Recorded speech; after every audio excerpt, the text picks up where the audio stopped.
कसबा वळवे जिल्हा परिषद मतदारसंघातला आज पहिलाच मेळावा राधानगरी विधानसभा मतदारसंघामध्ये आम्ही घेतला।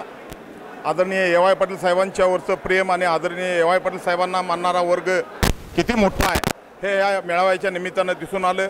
आमची एक अपेक्षा होती की साधारणपणे 700 ते 1000 माणसं या जिल्हा परिषद मतदारसंघातली जमतील, पण या जिल्हा परिषद मतदारसंघामध्ये 3-3.500 माणसांनी उपस्थिती दाखवून, कार्यकर्त्यांनी उपस्थिती दाखवून एक आमच्या आशा पल्लवित केलेल्या आहेत। महाविकास आघाडीच्या माध्यमातून आम्ही तिकिटाची मागणी केली आहे ए.वाय. पाटील साहेबांना।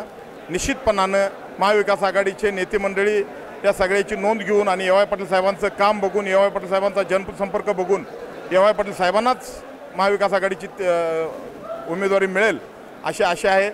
निश्चितपणानं या राधानगरी बुद्रुकगड आजरा या तालुक्यामध्ये फार मोठ्या लोकांचा विश्वास आहे। ए.वाय. पाटील साहेबांची मागणी आहे।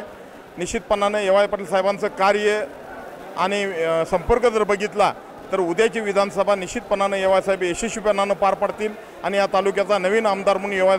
साहेबांना संधी मिळेल अशी अपेक्षा आहे। निश्चितपणानं मी आज मेळाव्यात उपस्थित असलेल्या सर्व कार्यकर्त्यांचं निश्चितपणानं आभार मानेन। फार मोठ्या संख्येनं उपस्थिती दाखवून आमच्या आशा पल्लवित केलेल्या आहेत, एवढंच मी या निमित्तानं